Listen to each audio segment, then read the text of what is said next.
Muito boa noite, é um prazer estar aqui iniciando mais um programa Por que Doutor? Eu peço sempre que Jesus abençoe nosso trabalho, nosso dia, que a nossa palavra seja útil a você que está chegando aí na sua TV. Hoje nós temos um convidado especialíssimo, nós vamos falar com o Dr. Miguel Zain, ele é advogado em Cuiabá, professor em várias faculdades pelo país. Eu posso dizer que ele é um dos precursores do que nós chamamos atualmente de direito condominial, que não é só a situação do condomínio, mas é também as construtoras que estão fazendo condomínio, que tem que fazer regimento interno, que tem que prever como é que vai ser a obra, como que vai ser a manutenção de obra, pagamento de imposto pelo condômino, responsabilidade do síndico. O tema é amplo. Você que vai ter suas dúvidas, vai querer interagir conosco, o nosso WhatsApp daqui a pouco vai estar na tela para que você possa estar com a gente. O Dr. Miguel Zain, ele, além de ser um advogado muito conhecido aqui em Mato Grosso, ele nessa parte do direito condominial, como, graças a Deus, muitos cuiabanos, muitos matogrossenses, expandiu as fronteiras. Ele tem vários livros publicados, tem passagem, como eu já tinha dito, em várias faculdades. E agora vocês vão perceber o porquê de tanta gente ligar o nome do Miguel Zain ao direito condominial. Doutor Miguel, prazer tê-lo aqui no programa Por que Doutor? Sei aí que você tem uma agenda apertada e já te agradeço de antemão por trazer esse assunto tão novo e com tantas polêmicas aqui para o programa Por que Doutor? Doutor Antônio Carlos, a princípio eu gostaria de dizer uma boa noite a todos os telespectadores, agradecer o convite desse colega aí também especialista na área, no direito, e enfim, hoje nós vamos bater um papo aí sobre esse novo direito que vem surgindo agora com essa quarta revolução industrial. Nós estamos vivendo um momento em que estão os comportamentos, nós estamos nos comportando de forma diferente, Nós estamos na era, por exemplo, agora da inteligência artificial, nós estamos na era das mídias sociais, nós estamos na era do compartilhamento. E falando em compartilhamento, nós também estamos compartilhando a propriedade, Temos aí a moradia compartilhada, temos nossos lazeres, os shopping centers também, que são grandes aglomerados aí, que precisam de normas, de convenção, de regimento interno, salas comerciais. Temos a multipropriedade, Aqui no estado do Mato Grosso, por exemplo, doutor Antônio, nós temos o Malai Manso. O Malai Manso é um novo tipo de condomínio que foi criado agora pela Lei 13.777 de 2018. Então, é muita coisa que nós temos que falar aí sobre o direito condominial. E você estava falando sobre essa mudança nos costumes, eu estava me lembrando da minha avó, do meu avô, paternos, e dos meus pais, porque a geração deles viveu em casas com quintais, tinham acesso a produtos primários, eles produziam um pouco do alimento, tinham leite, tinha galinha, tinha ovo, estava tudo ali em volta. E agora você fala, doutor, falando sobre essa questão de como mudou o costume, Porque hoje a maior parte das pessoas que moram numa cidade razoável tem o hábito do shopping center, mora num apartamento ou num condomínio, ou quer morar, já não tem mais esses acessos. Eu estava lendo, inclusive está mudando algumas coisas no corpo, a arcada dentária está diminuindo, não precisa mais fazer muita força, Eu falando com o dentista esses dias, ele me explicando isso. A questão de hábitos até de sono, de outros vícios em telas. Sim.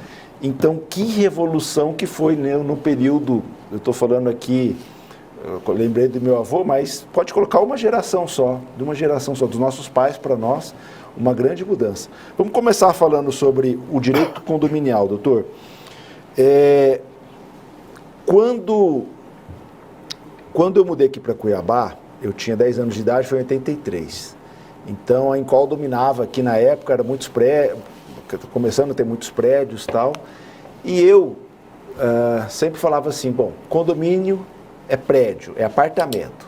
A gente sabe hoje que não é isso, mas para o nosso telespectador explica as formas de condomínio que existem e que abrangem, então, estão abrangidas pelo direito condominial. Bom, veja bem, interessante, Antônio Carlos, o que você disse aí na sua fala, essa mudança, né? Eu penso que nós estamos, nesse exato momento aqui, vivendo a quarta revolução industrial, né? Por que a quarta? É bom só a gente fazer uma retrospectiva, falar da primeira revolução industrial, que foi da máquina a vapor, a segunda da energia, a terceira da robótica e a quarta agora da inteligência artificial. Então, neste momento, nós estamos, sim, mudando de comportamento e com essa mudança de comportamento, é óbvio que nascem novos direitos, né? Direito digital, por exemplo, né? E-commerce, você passa a comprar, consumir muito através das plataformas de e-commerce. Que era impensável há pouco tempo atrás, né? São novos conceitos. Então, veja bem, a moradia também, ela passou, as pessoas passaram a viver muito mais, então, em condomínio. Mas a gente, falando dos nossos avós, né, nós viemos, então, da lei do parcelamento de solo, onde faziam-se, então, os loteamentos, né? Aqueles loteamentos para você organizar, então, as cidades. Esses loteamentos, com o tempo, né, eles criaram esses aglomerados urbanos e precisavam ter, eles queriam muito mais segurança, né? Que a segurança pública muitas vezes não atendia aquela coletividade, ou não atende até hoje a grande realidade, né? Nós temos um déficit com a segurança pública.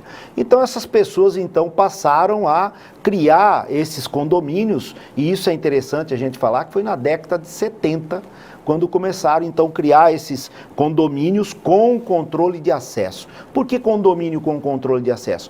Porque aquela área, ela foi criada, aquele condomínio, o princípio dele foi do parcelamento do solo.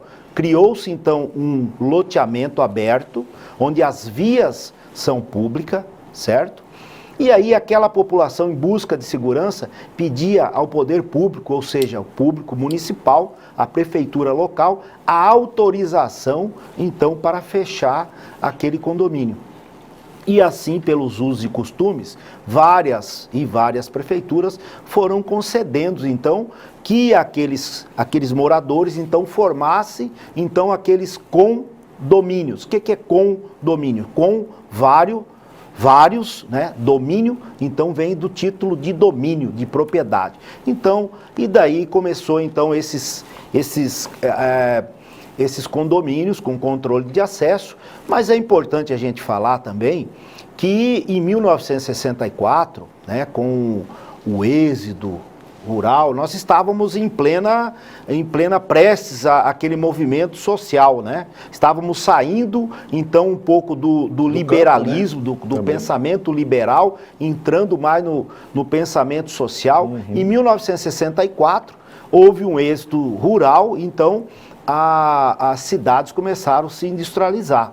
E isso houve uma corrida das pessoas para as cidades, né?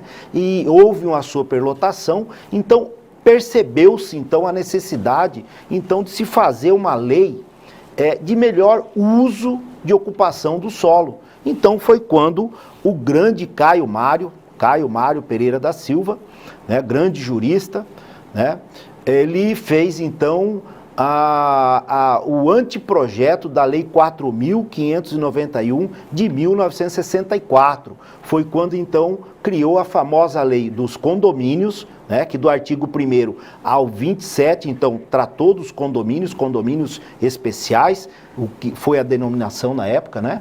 E a outra parte da lei, então, tratou da incorporação imobiliária. Então, aí nasceu o primeiro tipo de condomínio, de aglomerado, de fração ideal, onde a gente fala. É óbvio, né, que nós estamos falando aqui com os nossos telespectadores, são técnicos, existe o outro tipo de condomínio, que é denominado no Código Civil como condomínio geral, né? Esse tipo de condomínio, né, você pode ter um bem em condomínio, inclusive um bem móvel, imóvel ou até mesmo um semovente, né? E ali você tem uma comunhão, você é um comunheiro. Já o condomínio, por fração ideal, ele já nasce de uma incorporação imobiliária. Então você ali é proprietário da tua unidade e você tem uma fração ideal naquela área comum.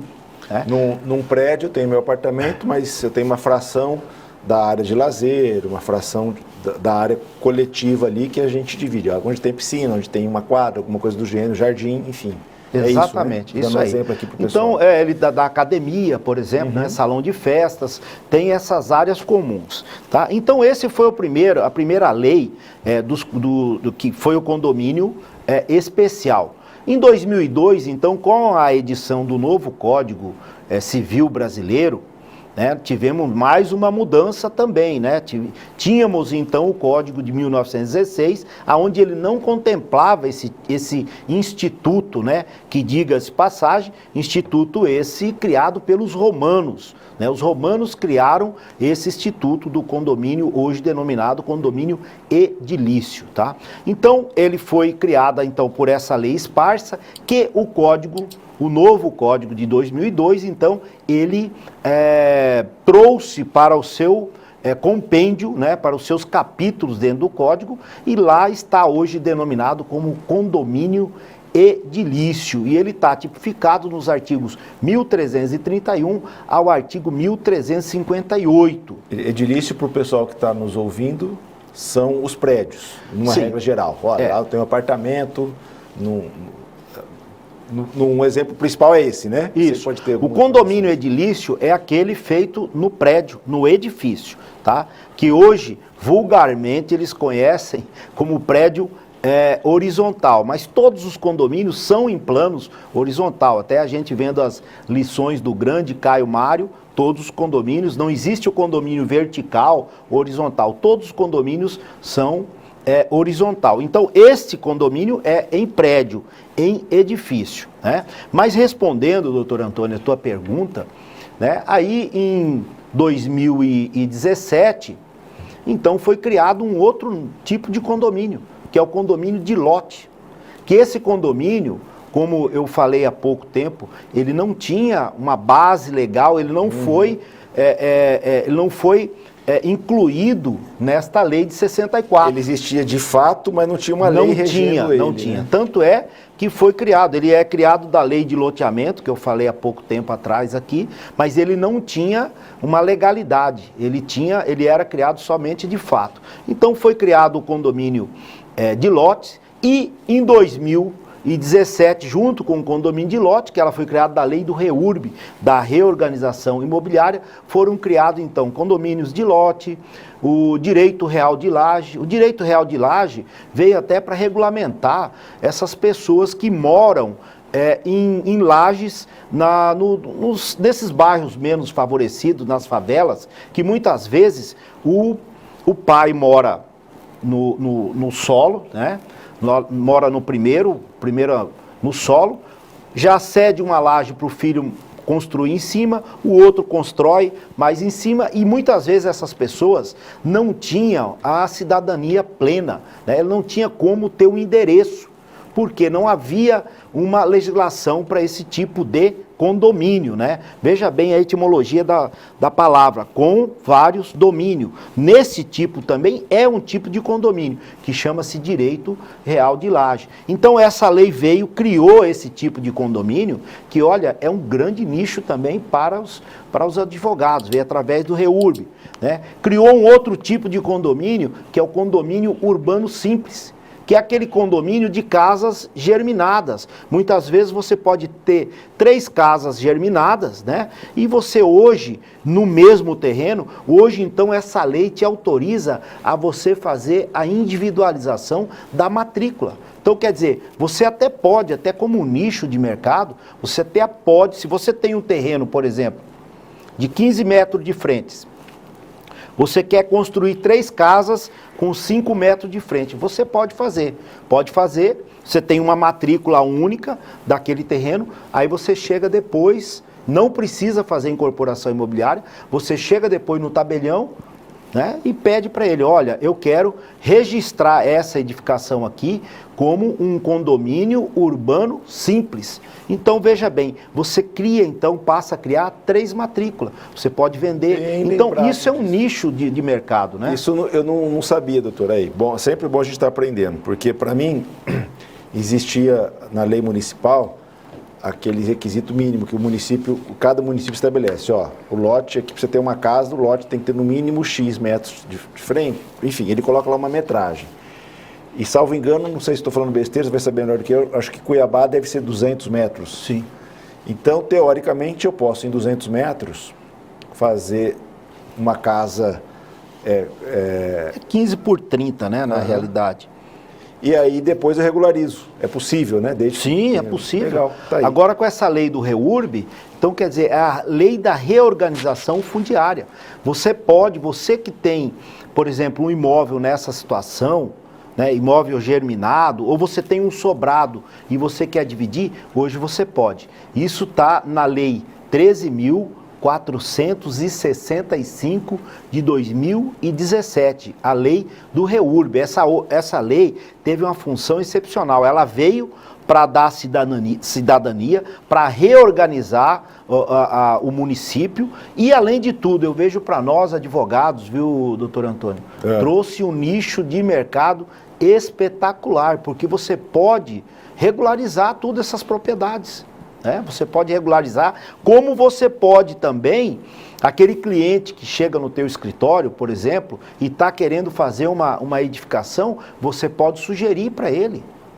Muitas vezes tem muitos clientes que querem construir, por exemplo, hoje, kitnets. Você não precisa mais fazer uma incorporação imobiliária para você criar esses prédios de kitnets. Você pode construir no regime de lajes e pedir para individualizar por laje.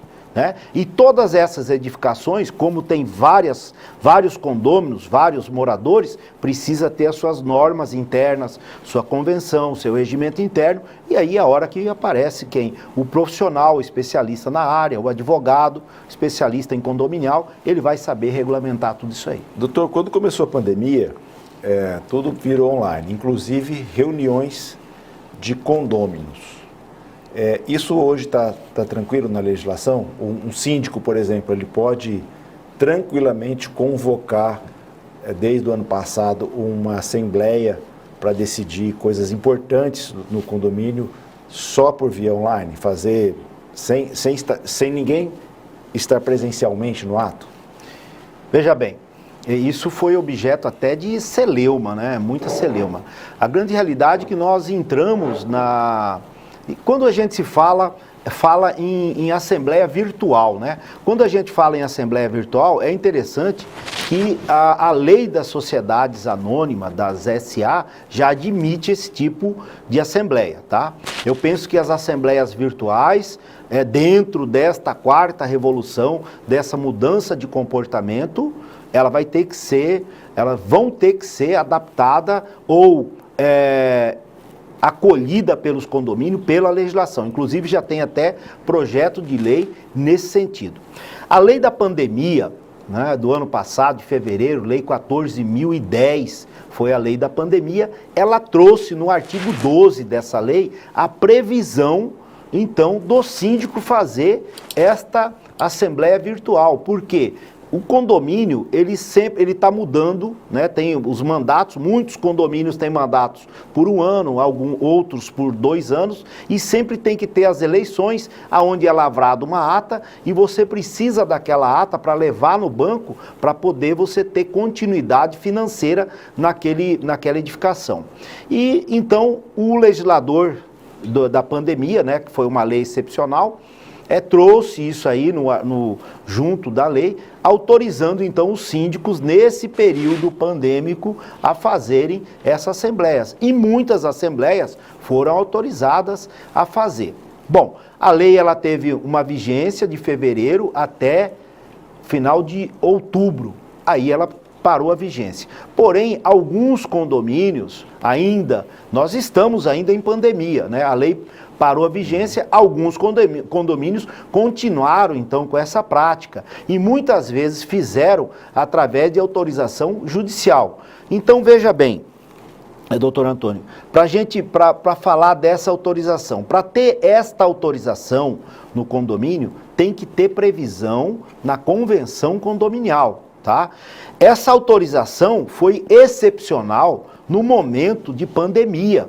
Então, hoje, aquele síndico, aquela massa condominial que queira adotar esse sistema de assembleia virtual, que eu penso que é muito bem-vindo, né? Ele tem que ter autorizado nas suas normas internas. Quais as normas? Na convenção condominial, não é no regimento interno, tá? Na convenção do condomínio, aí você vai estipular qual é o aplicativo, se ele é auditável ou não, como será o controle, porque a assembleia é um ato jurídico. Se você manejar essa assembleia de mal forma, você pode gerar um prejuízo para a coletividade, né? Você pode gerar um ato jurídico nulo. Por exemplo, se você fazer uma assembleia através de um aplicativo, onde não possa ser auditável com relação aos votos, quem votou, quantos votou, como ter aquele sistema muito bem regulamentado,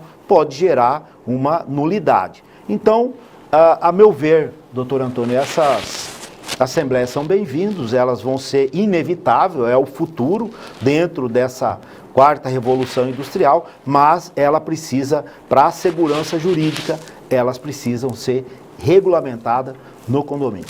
Doutor Miguel, eu quero saber quais são os principais problemas que o senhor, como especialista nessa área condominial, ouve do síndico, né? O que mais importuna o síndico? E a importância do síndico, as responsabilidades que o síndico tem no seu trabalho. Eu sei que ele tem que recolher imposto, se ele não fizer, tem alguma coisa que ele pode sofrer condenação, mas eu queria passar antes umas notícias jurídicas para o pessoal que está nos ouvindo, enquanto você vai pensando nesse assunto que eu já chego nele. Bom, primeira coisa, isso aqui veio do IGDD. A China está criando uma lei para limitar os algoritmos. O algoritmo é o seguinte: se você entrar agora no seu celular ou no seu computador e pesquisar carro, aí daqui a pouco você começa a receber propaganda de carro. Se você começar a falar nesse horário, você começa a falar de pizza aqui, daqui a pouco você começa a receber propaganda de pizza. Por quê? O celular te ouve, mesmo com você não estar com o microfone ligado, ele ouve, ele pega o que você está falando e ele faz uma publicidade. Só que na China, doutor, o negócio ficou tão chique, o negócio está tão evoluído, que eles começaram a prever se você é rico ou é pobre, sua capacidade financeira, e eles aumentam o preço do produto conforme a sua capacidade de gasto. Eles conseguem saber se você é um consumidor de alto poder aquisitivo, então o produto para mim, de repente, é 5, para o senhor é 10. Isso com o algoritmo chinês já, que eles usam lá. E aí a lei, lá eles estão criando uma lei para proibir, se o consumidor quiser, de receber propaganda e dele ser tão profundo a esse ponto, tá? Isso é a primeira notícia que eu queria falar para vocês. Eu acho que logo vai ter que chegar algo aqui no Brasil, porque a tecnologia é a mesma, né? Então, se tem na China, já tem para cá, já tem na Europa, enfim. A gente sabe que a China está avançando muito, mas logo chega. Outra coisa, eu já falei aqui outras vezes para você, telespectador, existe a tal da indenização pelo desvio produtivo. É pagamento do tempo que você perdeu para resolver um problema que deveria ter sido resolvido pelo que deveria ter sido resolvido pelo seu fornecedor ou que o seu fornecedor causou para você. Então, no caso aqui, a aposentada caiu no golpe do Banco C6. O Banco C6, doutor, é o seguinte: quando você liga lá para falar no Banco C6, tem aquele menu para falar tal coisa, diz que 1. Ele já fala assim: é fraude no consignado? Diz que 2. É logo de um dos primeiros. Tanta fraude que tem nesse Banco C6. Eu já liguei para ele, estou falando aqui de testemunha. E aí, esse banco foi condenado porque acontece muito do aposentado receber o seu benefício, receber a primeira aposentadoria e de repente já começa a oferta de produto, mas nesse caso não foi só oferta, começaram a depositar na conta dela sem ela pedir e ela teve que provar que ela não fez o empréstimo. Então ela teve todo um trabalho de dias, de horas, que ela comprovou que ela devolveu o dinheiro, ela teve um custo com isso e ela perdeu um tempo imenso fazendo muito protocolo. O banco aqui tomou um prejuízo de R$5 mil, com as atualizações deu mais. E eu acho o seguinte, a novidade é porque efetivamente o judiciário está cada vez mais indenizando a perda do tempo. O que me assusta ainda são os valores, que são os mesmos de 10, 15 anos atrás. 5 mil está na cabeça dando moral dos juízes e não atualiza com a inflação. Mas pelo menos está acontecendo, você, telespectador, fica sabendo. Você que está conectando nesse momento, estamos aqui com o doutor Miguel Zain, eu sou Antônio Carlos, advogado, e o doutor Miguel Zain está dando uma aula maravilhosa para nós sobre direito condominial. Falamos agora sobre os tipos de condomínio e eu tinha feito a seguinte pergunta: quais são os principais problemas que os síndicos levam para o doutor Miguel? E é disso que eu queria te ouvir, doutor. Bom, veja bem, sempre a gente fala, né, que quem está querendo morar na multipropriedade está em busca daqueles requisitos ali do direito de vizinhança, que é saúde, sossego e segurança, né? Mas isso até é uma forma, até uma brincadeira que todos do meio condominial falam, né? Obviamente que é uma brincadeira, mas diz que um dos maiores problemas no condomínio diz que é criança, cachorro, cano e calote. Diz que esses são os problemas que afetam a vida do síndico. Mas, então você vai morar num condomínio e você quer 3 S's, né? Segurança, saúde, sossego e segurança. Sossego. E aí você encontra 5 C's de problema. 4, né? 4, 4, bem lembrado. Que seria cachorro, criança, calote, qual que é o outro? Cano. Né? Por que criança? Geralmente há alguns conflitos com relação a crianças em condomínio, né? Que criança, a gente sabe, elas têm uma energia, né, impulsiva e não tem muitas vezes como você controlar as crianças. E isso gera alguns conflitos, né, nas áreas comuns dos condomínios, né? Calote. Né? Quem não tem problema com a inadimplência nos condomínios? Muitas pessoas, às vezes, deixam de pagar a cota condominial e viajam ou fazem qualquer outra coisa, ou troca de carro, e não pagam a cota do condomínio. Isso é um problema, muitas vezes, para o síndico também. Né? E cano é questão de vazamento, né? Muitas vezes aquele condomínio começa um vazamento, aí você não sabe se esse vazamento é responsabilidade do seu vizinho ou responsabilidade do síndico, da área comum, né? Porque o síndico, por força do artigo 1348 do Código Civil Brasileiro, ele diz lá o artigo, que ele é o responsável pela guarda e a manutenção da área comum. E quando se fala em área comum, é toda a parte comum do prédio. Aí, geralmente, você tem a caixa d'água no topo do prédio. Então, da caixa d'água, para vir distribuindo para as unidades, isso se falando de prédio, né, você tem a prumada, aquele cano que chama-se prumada, onde faz a divisão. E muitas vezes esse cano dá vazamento e aí você tem que identificar se isso é responsabilidade do condomínio, se você tem que acionar a administração, ou muitas vezes também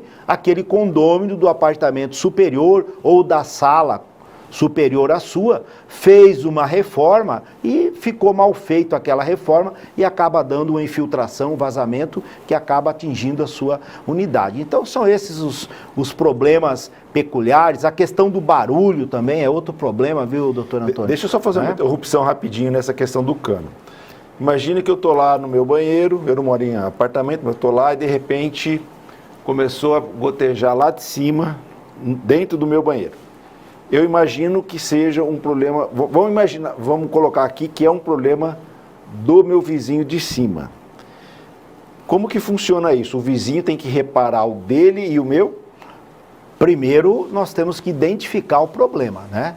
Quem vai identificar o problema numa edificação? um especialista. Quem é o especialista? É o engenheiro civil.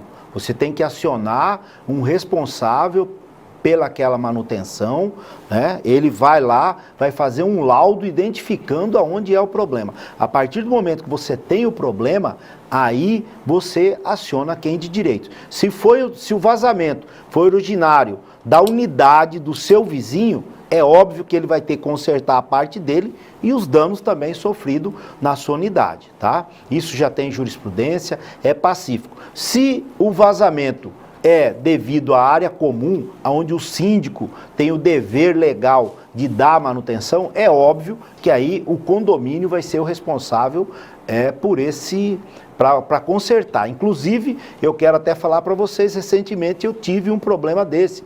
Um lavabo do meu apartamento, eu moro em apartamento, começou de uma hora para outra um vazamento e esse vazamento acabou danificando o lavabo do apartamento de baixo. Obviamente nós recorremos a um especialista, o especialista veio e falou, olha, vazamento é do seu apartamento que danificou de baixo. Fizemos o levantamento dos danos e chegamos num acordo lá e eu tive que consertar, obviamente, o meu apartamento e o apartamento do vizinho também. Doutor, a gente estava falando sobre os 5 Cs, então, problema de crianças, problema... Animais em condomínio, cachorro, né? Cachorro, criança, calote e cano, né? São os 4, né? O cano deu uma esclarecida. E a questão do calote? Vamos falar disso rapidinho. A questão do calote é a inadimplência, né, Antônio? Sim. Esse é o maior problema que nós temos aí nessa... Quando o valor está absurdo, o cara não paga há anos, ele pode perder a unidade? Pode. Inclusive agora o Código Civil de 2015 agora, ele trouxe uma novidade, até uma belíssima ferramenta para o síndico, né? Tornou a cota condominial um título executivo. Né? Você tem que formar o título, né? Porque o título, relembrando, né? O título tem que ser líquido, certo e exigível. Uhum. Então, para você ter toda essa liquidez, você tem que formar o título. Como que eu formo o título? Bom, primeiro, eu preciso do valor da cota condominial, vou provar como? Através daquela ata da previsão orçamentária. Então, você precisa do valor da cota condominial, você precisa da convenção do condomínio, você precisa daquele boleto, você precisa da ata, o qual elegeu o síndico, que está te outorgando os poderes, né? E aí, para você entrar na justiça, você tem que formar esse título e entrar e notificar, né? A ação hoje é muito rápida, você notifica o procedimento legal lá, o juiz dá prazo de 3 dias para o condômino pagar. Né? Muitos condomínios reclamam e muitos síndicos reclamam de inadimplência, mas por enquanto esta ferramenta ainda está sendo mal utilizada. E pode ser protestado, colocar no Serasa? Imediatamente. Você pode hoje, o próprio Código Civil brasileiro já autoriza você a pedir para o juiz a negativação, o protesto e tem outra coisa também. Pedir até para que seja seguro o passaporte dele, caso ele vá viajar. Então, quer dizer, o procedimento, a lei, ele oferece várias ferramentas aí. Então, o que o síndico precisa? Ele precisa, obviamente, ter uma boa assessoria jurídica, ter um especialista, o qual vai ajudar ele na administração. Né? Você me perguntou há pouco, Antônio, com relação quais os maiores problemas do síndico, né? Hoje, esses condomínios hoje, né, eles são verdadeiras corporações, né? Os condomínios são grandes consumidores, são grandes arrecadadores, né? Então, os condomínios, eles têm uma importância na macroeconomia, principalmente para a municipalidade, muito grande.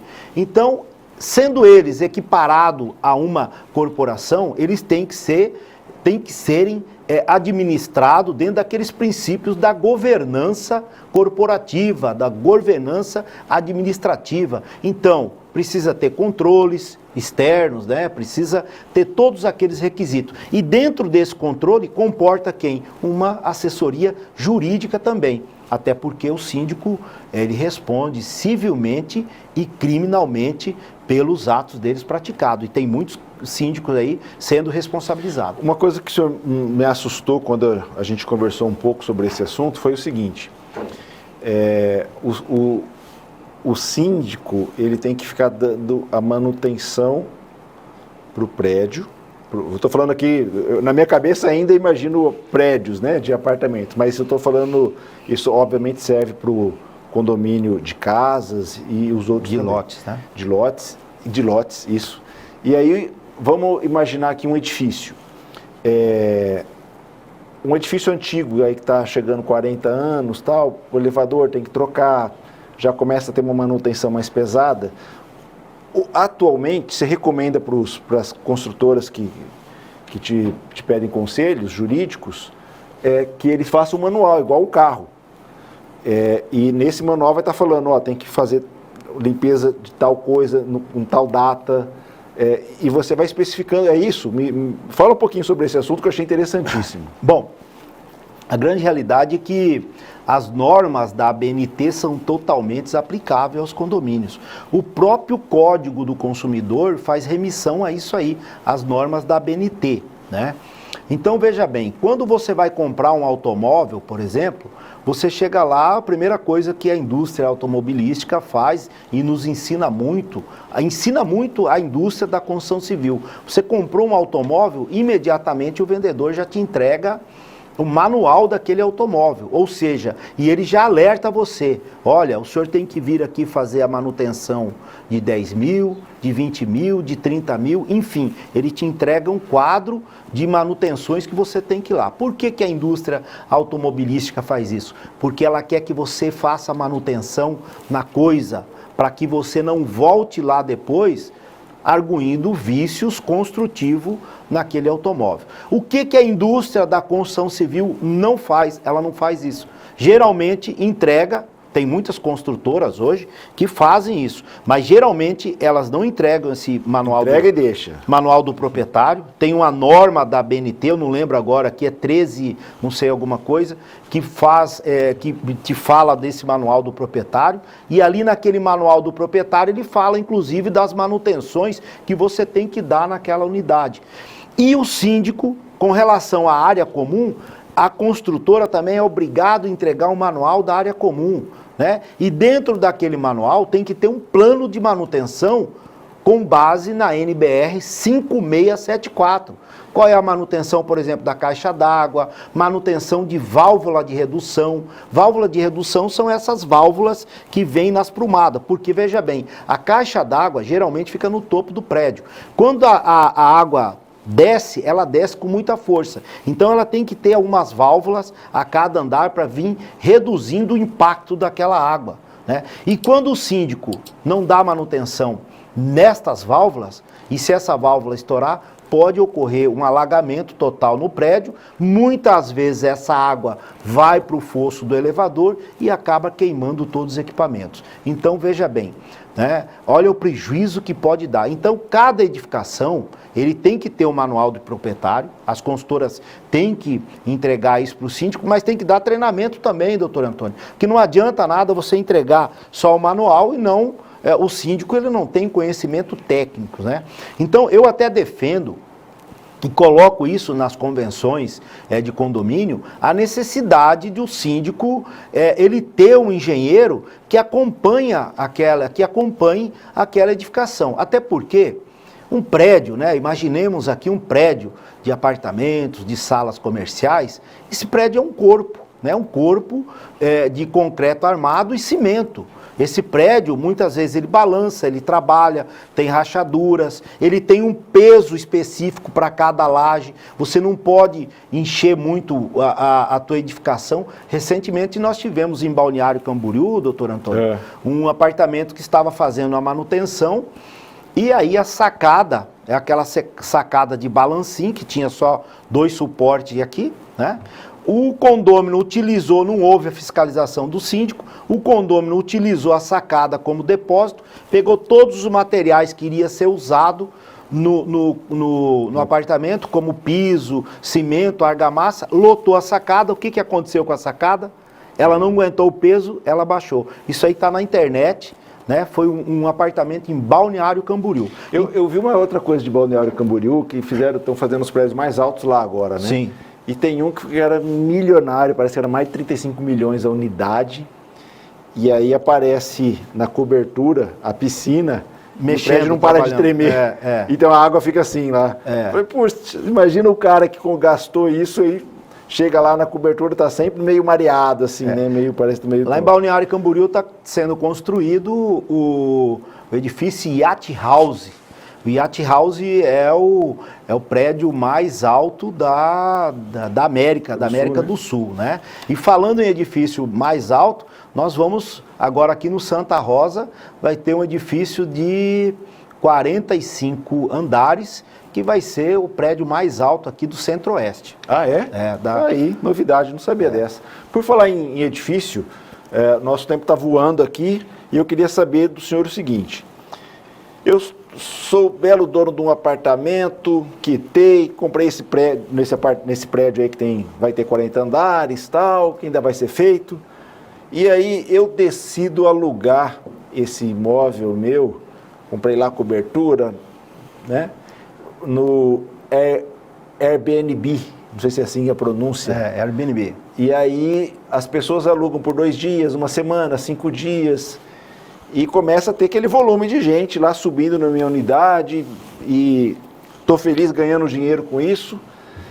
Está podendo alugar desse jeito, doutor? Ou tem regras nesses edifícios que impedem esse tipo de locação? Veja bem, doutor Antônio, o Airbnb é apenas uma plataforma da chamada locação por curta temporada, né? Então, na realidade, tecnicamente falando, nós falamos locação por curtíssima temporada, tá? A locação por curta temporada é um grande nicho de mercado agora também, junto com essa 4ª revolução industrial, onde criou-se essas grandes plataformas. A Airbnb, por exemplo, é uma dessas plataformas que veio aí destroçando, né, o mercado de hospedagem, assim como o Uber, né, veio destroçando a questão dos táxis. Enfim, nós estamos tendo várias mudanças de comportamento, né? Então hoje é possível sim você fazer uma alocação através dessa plataforma do Airbnb. Porém, em condomínio, você pode fazer desde que esteja autorizado na convenção do condomínio. Por quê? A própria lei 4.591 de 1964, que é a lei de incorporação imobiliária, ela exige que quando você vai fazer aquela multipropriedade, você tem que colocar no corpo da convenção qual é a finalidade daquela propriedade.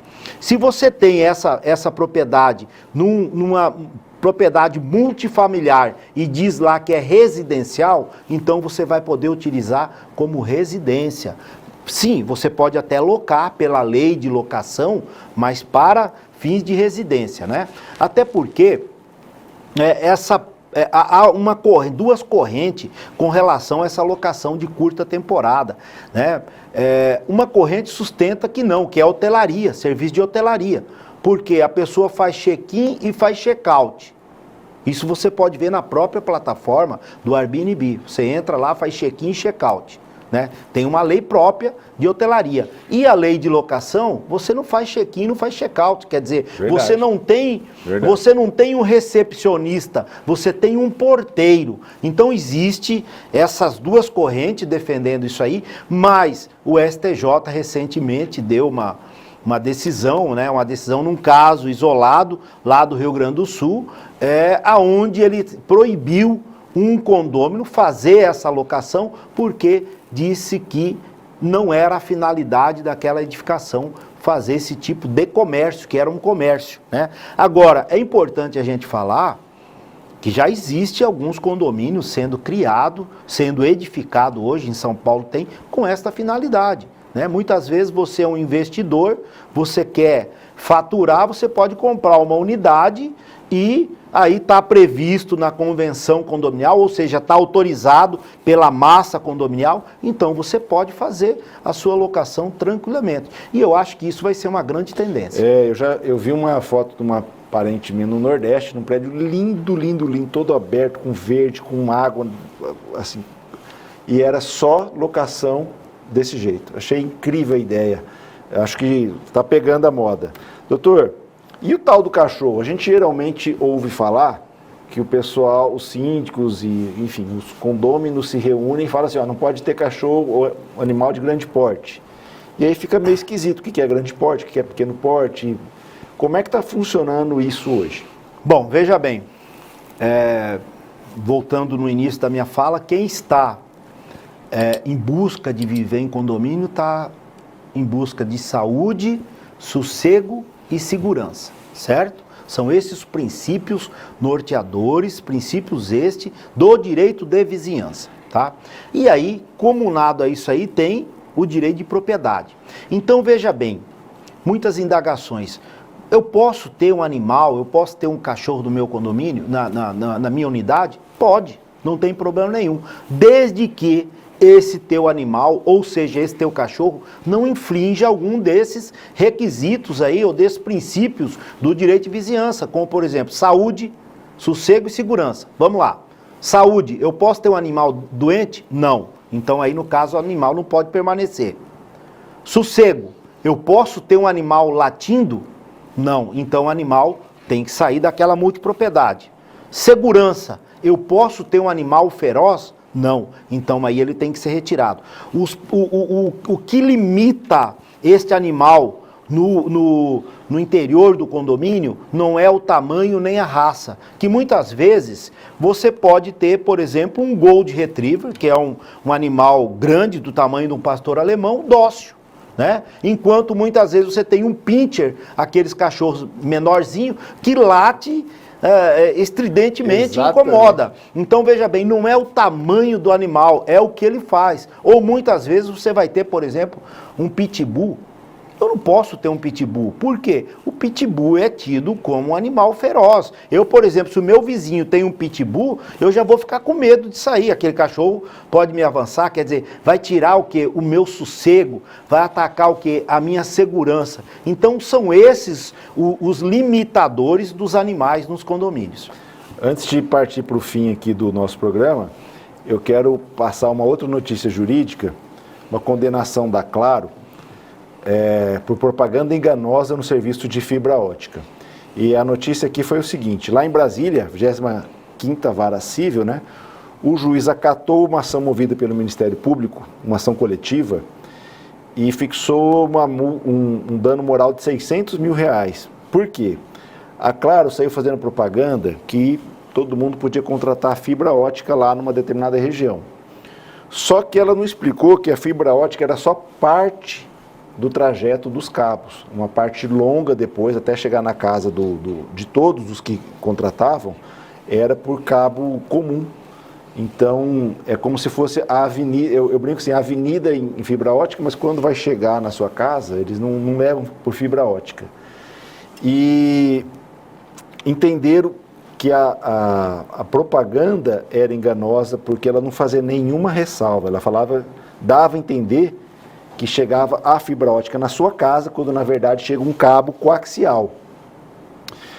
E aí a sentença, saiu uma liminar agora, semana passada, saiu uma liminar, a sentença já confirmou, a sentença que é da semana passada, e eu já vi casos assim acontecer aqui em Mato Grosso. Então você que tem a fibra ótica na sua casa, não se esqueça, meça a velocidade pelo www Brasil Banda Larga, que é o site oficial do governo para verificar a velocidade da internet. E nesse site Brasil Banda Larga, você verifica se você está recebendo o que está contratado. Faz isso várias vezes por dia, em vários horários diferentes. E se você verificar que está tendo muita oscilação, já reclama. E pode ser que você está numa dessa aqui, você comprou o gato por lebre, ok? Doutor, síndico, eu sempre achei uma encrenca ser síndico. Já morei em prédio muito tempo, já tive escritório em prédio. O síndico tem uma apurrinhação danada, todo mundo liga para ele, briga, o vizinho não faz barulho à noite, liga para o síndico, acaba a água, luz e tal. E além disso, ele tem um monte de responsabilidade. Eu te pergunto o seguinte: por que tem gente que quer ser síndico nesse mundo ainda? Brincando um pouco para descontrair, mas é isso. Qual que é o papel do síndico? Qual que é a relevância dele? Eu queria que você desse uma abordada nesse papel do síndico. Bom, veja bem, o síndico, ele é o administrador, né, daquela edificação. Em 1928 foi feito o primeiro famoso decreto de 1928, que tratou sutilmente de condomínios, né? Naquela época não era dividido por unidades, enfim, por número. E lá já havia a figura do administrador daquela edificação. Na realidade, eu vejo que hoje existe muito esse jargão, as pessoas até brincam, a figura do síndico é até folclórica, né? Muitas vezes até utilizado em peças teatrais, fazendo muitas vezes até alguma comédia com relação a essa figura. Mas na realidade o síndico, ele é um gestor daquela multipropriedade, ele tem uma função muito importante para todos. O problema é o puro desconhecimento da norma, da Lei 4.591 de 1964, dos próprios capítulos do Código Civil Brasileiro. Veja bem, doutor Antônio, nós não estudamos condomínios nas faculdades, né? Hoje nós temos uma gama aí, que eu vou falar para você, de advogados que desconhecem muitas vezes essa legislação. Nós temos uma gama muito grande de juízes, né? Não temos varas especializadas sobre esse tema, né? Dos tempos para cá, então, a Ordem dos Advogados despertou para esse grande nicho de mercado, né? E aí, então, passaram a criar as comissões de direito condominial, onde começou a se falar muito mais em direito condominial, como nicho de mercado, responsabilidade civil do síndico, e o novo Código de 2002 também trouxe a possibilidade, no artigo 1347, que diz lá: a Assembleia poderá escolher um síndico, condômino ou não. Quando a própria lei fala não, o que ele admite? Um síndico profissional. Então, junto com essa mudança de comportamento, está surgindo uma nova profissão do síndico profissional. Sim, senhor, pois é. Tem muitos síndicos aí, profissionais, ganhando muito, faturando muito, né? E é importante a gente falar também que o síndico, ele não é síndico 24 horas.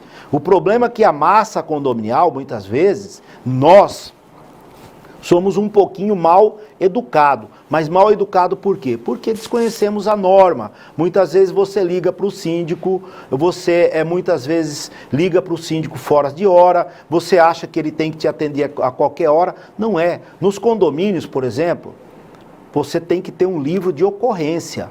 Se aquela ocorrência aconteceu à noite, você tem que descer até a portaria, registrar a sua ocorrência.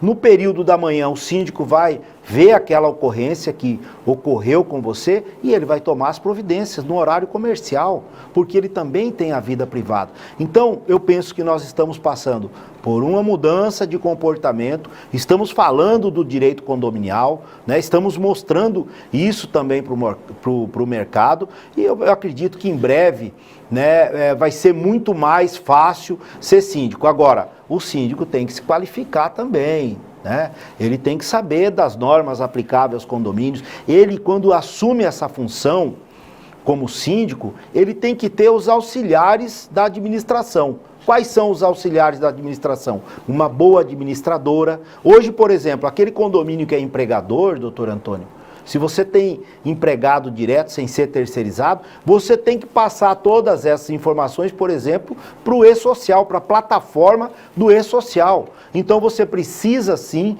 de uma boa administradora para te auxiliar, um bom contador para te auxiliar.